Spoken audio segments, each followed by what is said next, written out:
Okay. Well, there we go. So, yes, I just wanted to talk about the first steps into mysticism. And the first thing to do really is to have a humongous and unbreakable, unshakable desire for truth. Truth as it is and not what we want it to be is the key to really finding it. Otherwise, we stay in some kind of a mess where we may accidentally or not deceive ourselves or others, which is just as bad or worse. You don't want to have that going on for you. What it all comes down to become a real, actual, authentic mystic, is just to unfold and discover and keep, well, let's say also recover and keep the truth. And to always realize that there are powers higher than yourself, and yet they are yourself at the same time. And knowing this will give great access into mystical reality. I certainly don't claim to be an expert on anything. I've seen many people who do think they're some sort of master, but that's just an indulgence into a vanity or an ego aspect. That's self-defeating. There are no masters because everybody is the master. A lot of people get an idea or notion into their head. Their consciousness hasn't expanded enough. Their heart hasn't expanded enough. And they may have a preconceived idea, and then when that happens, they want to force their view upon others. Anybody who forces their view upon others, or who is rude, or who attacks, is not a real mystic. They're still busy trying to convince themselves that they are.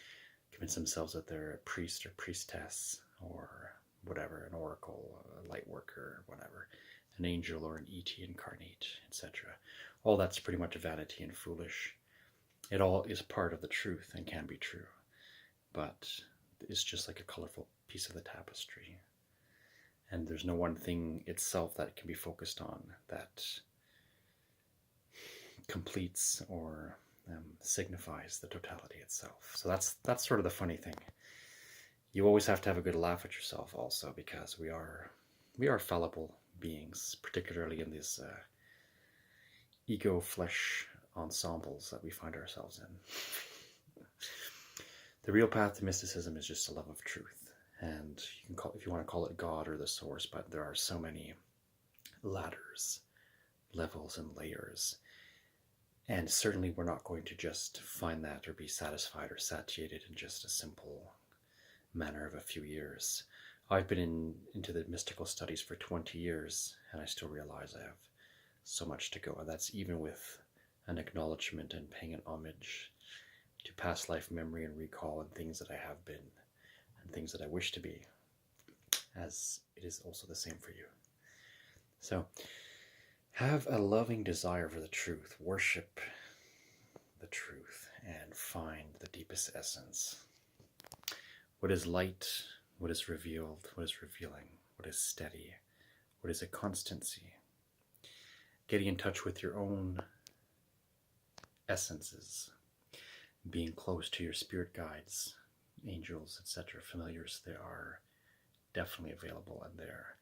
When we break the veil and get into deeper, comfortable contact with this on an ongoing basis, then we cease being a plastic or pretentious mystic and we become an actual one, when the experiences validate our self-evident and evaluating, and then all of a sudden we really are exactly what we wish to be, and it is part of us on a everyday basis. And we're not trying to be, we're not posing, we're not imposing, we're not going around flaunting, we're not trying to bring other people down, we're not, like I said earlier, we're not attacking or wishing to force or enforce our paradigm on somebody else. The worst thing that a false mystic does, or a religious pretentious person, is when they have a tendency towards jealousy and competition, and then they will attack you for a variety of reasons. That is because their insecurity is still strong. Now, we certainly all have an insecurity, so we can kind of just shrug it off or chuckle, but ultimately we have to love the truth. when we get into an engagement with somebody, be it an argument or a discussion or a conversation or whatever, the main thing is the truth should be what is sought after, not the imposition, like I said, of the ego or the viewpoint in particular. So, getting into the mystic is really about getting first-hand experience and validation. And when we do so, and when it's consistent, like I said, and when you can validate it also with others, like it's true and it can be repeated a lot. When we find that our truths and our experiences that we have firsthand, not book knowledge or fanciful imaginations that we want to latch onto or attach ourselves to, but our actual, factual, consistent experiences, when other people are also having these and they are mirrored, it's one of the most wonderful things in the world, because it gives that deep knowledge and deep comfort to know that yes, it is real, and it's validated, it's backed up, it's able to be repeated, and things of this manner. So ask yourself what you're prepared for. Do you want the truth? Do you want to delve into it? Do you really want to know? And are you willing to take the steps with which must be garnered, which must be accepted? And do you have the bravery and the wherewithal and the discipline to get into it? Because if so, then it's going to be natural. And everything about mysticism should be natural. Indeed it is. We can use the word supernatural, but it is super, according to the laws and so-called regulations of 3D world reality. But it is natural in the sense of it's just part of nature, an ongoing, deeper nature. Truth-isms, if I can use that funny word, that are already there, with which we can tap into. You can have your own preferences to the names you want to use, but the truth is the truth. So I always strongly recommend one of the first steps is to get familiar with two things: the levels and layers of consciousness within you, to always keep yourself proud and dignified but humble, to realize that these deep inner realities belong to everybody innately as a default. The potentials are there as a default. So to know that, to own that, and to delve into it.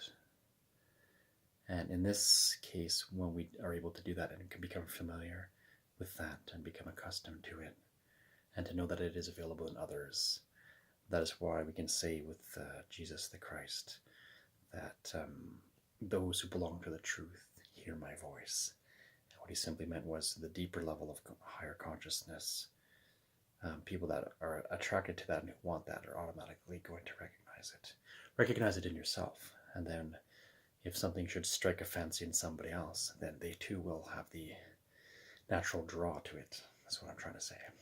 So and then the second part to this whole thing is to realize externally outside of you, not in a 3D sense, but in a spiritual sense, in a subtle sense, in a multidimensional sense, these multiple realities and overlapping realities and dimensions are extremely real. We don't know as much about it as maybe we would like, but there is certainly a lot to be experienced, and the best thing is validation for things that people have been saying for thousands of years.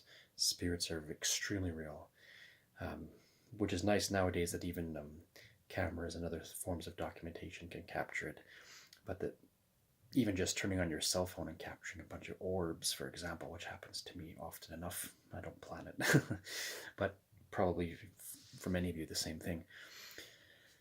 But whether or not we capture it, but to witness it firsthand and to have the experiences with entities and helpers and guides and even enemies, and to be able to deal with that as well, is all building our mysticism. So it is about that. The inwards search and the outer understanding of what is out there and around us. And to have less and less fear, because, well, like I said, I'm using that word in a funny, old, fanciful way of the use of the term, but if indeed it be real, and it is, then we don't have to see it as something that's a huge affront to our psyche or our paradigm, but just to delve into it with whatever pace we may like, and to know and own it as a truth and as something that can be experienced, as something that can be worked with. I never recommend the dark arts, of course, I'm not suggesting that, but worked with in a good way. To have, the greatest knowledge, the greatest power, I think, is to just have the knowledge of things. And that will give, because that will give the inner peace and the balance and the harmony and the confidence that we need to enter the higher realities and sustain it within us and keep them, and not be bothered or worried about them, and not to be consumed by it either, and to have it set us off balance and off kilter. A lot of people, when they tap into mysticism, when it's new for them and they get a few familiar spirits or angelic experiences or demonic things, they can have a tendency to feel that they are special and unique, whereas they're not, because nobody is more important than anybody else. Or they could feel terrified by it and could isolate themselves, or they could feel a need to brag about it or to push it on others, like we said earlier. And all of this is just pretty much amateur hour nonsense. Because really, when the mind matures and the soul and the heart mature, then you become a teacher by default. You become a master without wanting to be a master by default, if you want to use that word. And then you can help others to get into this, to see that it is part of their own innate level of being, their isness. And none of us owns it any more than another person does. Just some of us become more skilled in it. Like if you work out your body, you become healthy and powerful. So if you're working on your spirituality, mysticism, you flex that and it becomes more natural and smooth and elegant and whatnot. Your prowess in it, your ability, your capability gets enhanced because you're paying it attention. Same thing with anything in life, as you know. So that would be my first recommendation for mysticism, is to do the work of inner development. And if you're daring and willing and capable and strong, and I would say do the inner first, so you get some groundation and confidence and knowledge and ability, and being able to sustain yourself. And then when dealing with external entities, with random spirits or angelic powers or forces and principalities, even elemental forces, even just the natural laws of things, the planetary influences, then with the inner stability, those exterior things, then we can cope with them, we can work with them, we can divulge things, we can uniquely alter some things for the better, not for the worse. And in this way, we become truly helpers of humanity.